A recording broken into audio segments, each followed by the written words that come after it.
Yes, requesting all of you to please be seated.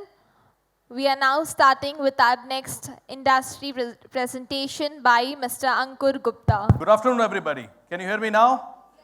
Oh, great. What a great start. Tech challenge to start with. So, okay. So let me quickly start. Before today, how many of you have really heard of this name called Skillsoft? Okay, 1, 2.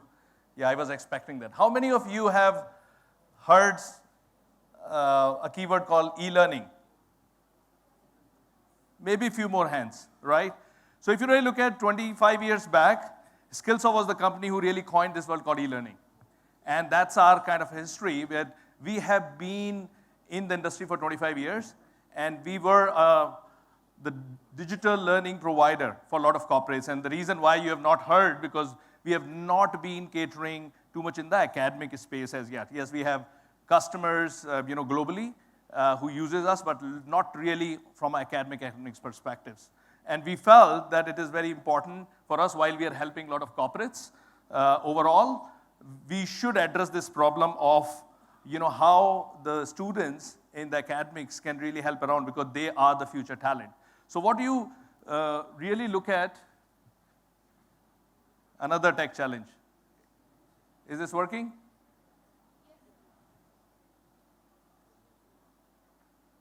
Okay? Yes.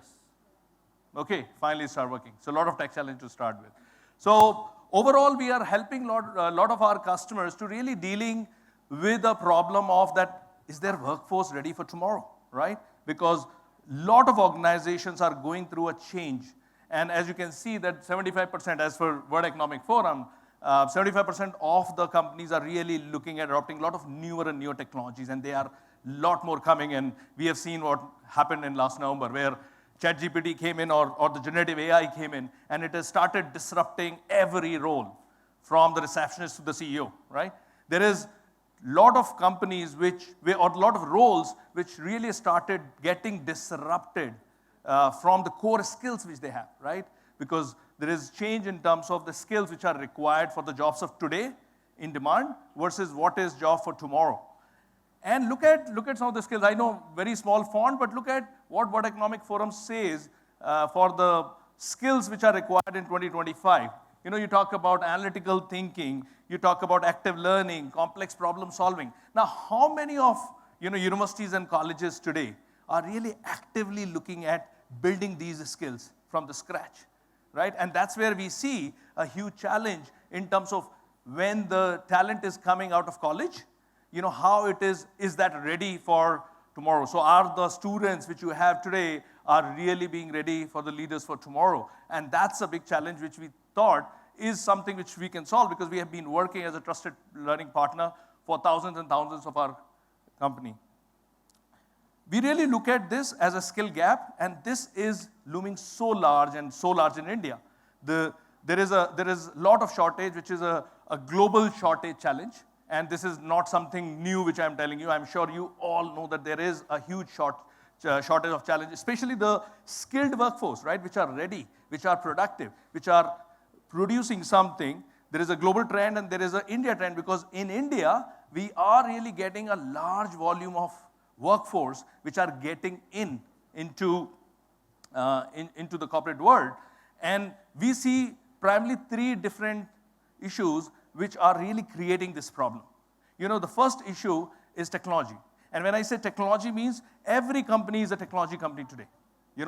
Even if you're in manufacturing, to create a product, to deliver a product, to design a product, to satisfy your customers, you need technology. And you have to understand, just like the example which I gave of a generative AI which became in the public domain, right? The generative AI or the AI has been part of our platform for the last 5 years. We have been working on a lot of others, right? And a lot of applications which you use AI. But then suddenly it trips over and comes in public domain. Then you start realizing that, what is the power of it and how my role is getting disrupted, right? Not that, AI will take over the world. It will be another calculator or another Excel sheet, right? Which will make things very, very productive. Now, how will that impact the various roles and the students has to be understood.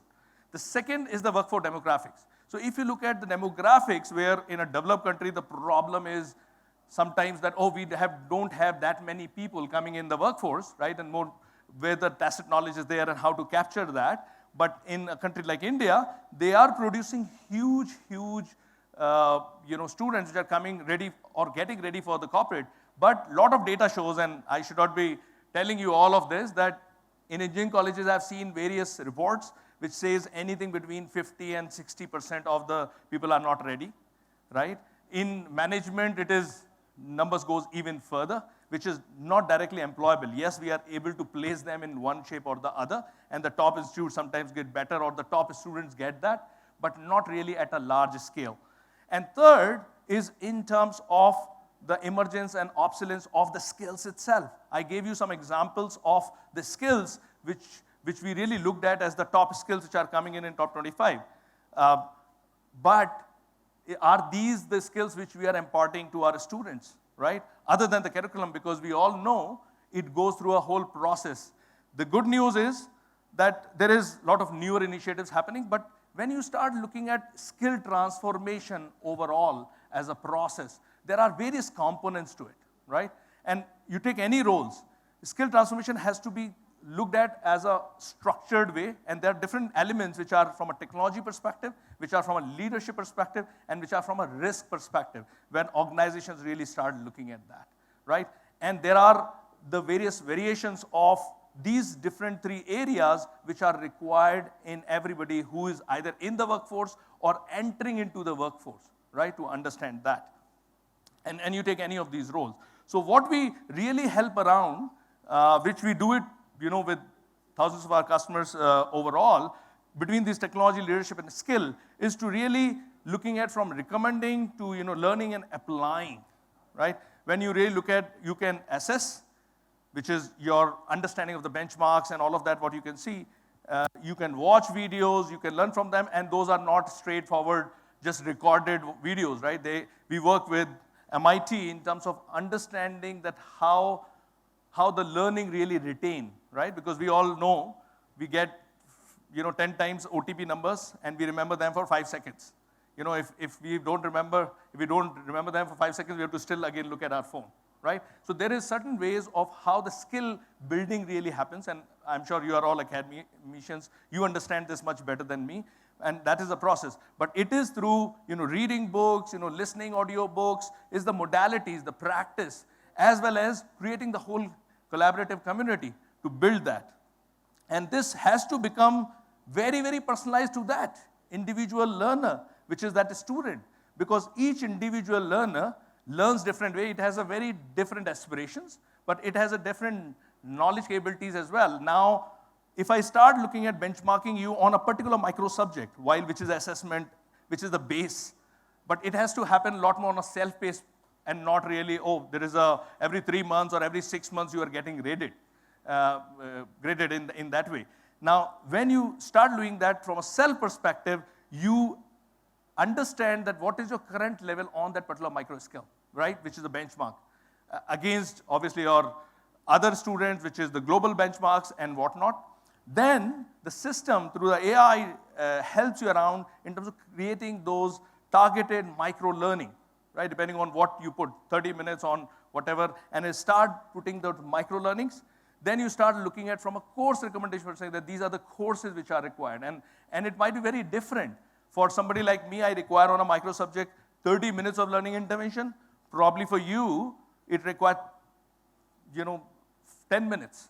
Now, in that way, if 30 minutes or a 10-minute learning intervention has been given to both, it is an injustice, right, as well. Because the system needs to understand where exactly you are and then give you. And when you do the assessment, you start really looking at getting this assessment, where you went wrong in that assessment, and then again. So it's a loop, it's a learning loop process, which really helps. While on the other hand, you have the hands-on learning, which is happening, the labs and environments which are real-time.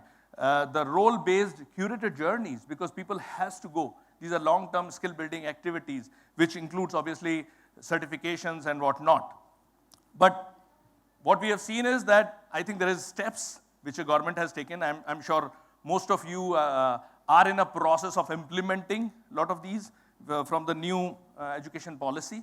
I think it's a good step. It has taken its own process, but great to see that there is an inclusion of, from a digital perspective, that how it is getting into the pedagogy, how the innovative learning, the gamification, the blended learning approaches, right? Not just the classroom, but the mix of it, which is from digital, self-paced, instructor-led, virtual, going and creating a journey out of for the students. And that journey cannot be the same for everybody. It has to be personalized, right? Coming back to that point, is something which we really help in a lot of corporates, and that will be a great game changer for the students as well.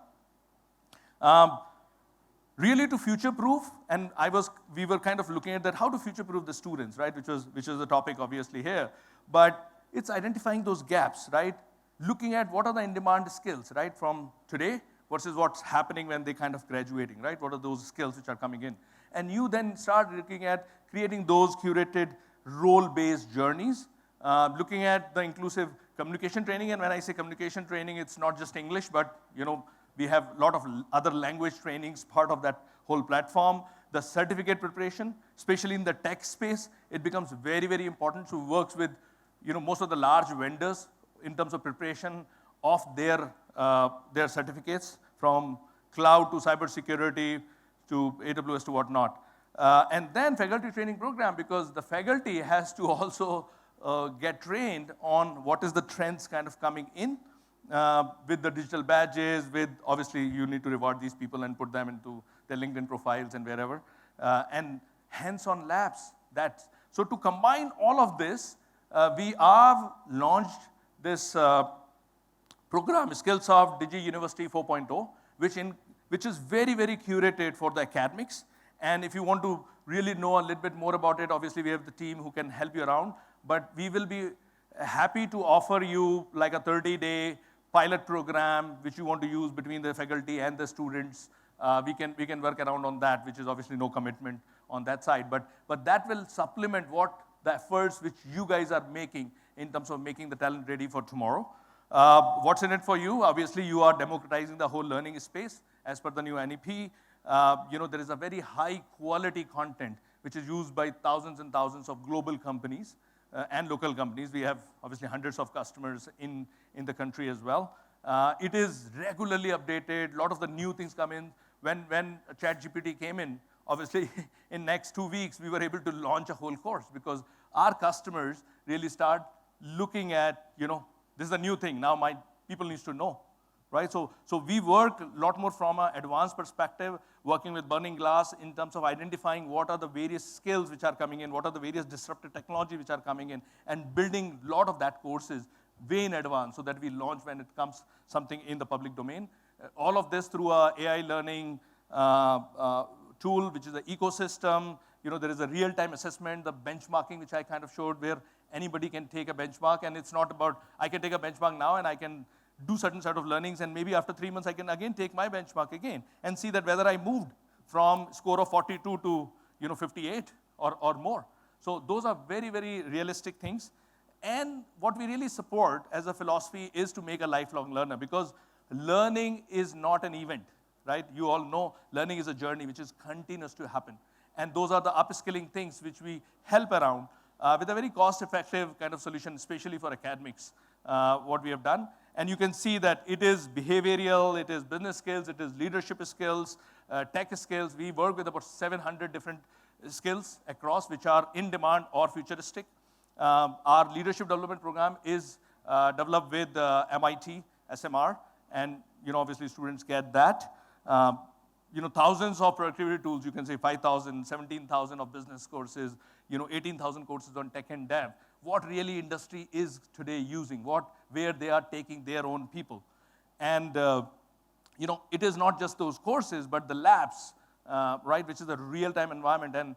And with Code Academy, it's not about that, learn to code versus code to learn, right? The more important thing is that you have to keep on coding to learn that. And that's a real environment which you need, which will help you around with a lot of certification prep, which I talked about, and the rewards system. Again, this is not to read. I asked my AI tool to put 700 skills on a slide, but they were only able to do this much. But yes, we work across business skills, leadership skills, tech and dev, skills across, and compliance also, which might not be that much relevant, but it is relevant in some cases from a management institute's perspective.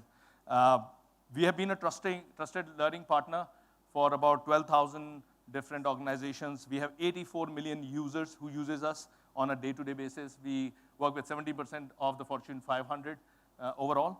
And what we really help is learning is not just a checkbox. You know, it's not about, oh, I've learned this, right? And sometimes people start from the back in terms of, oh, this assessment I have to do, so let me learn this.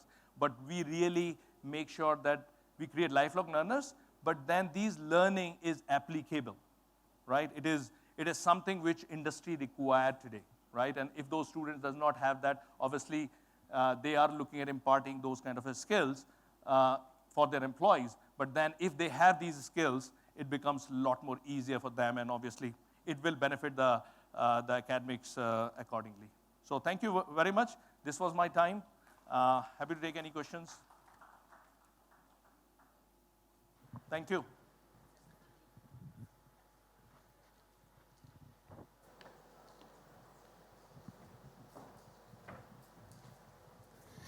Thank you so much, sir, for your valuable time and presence.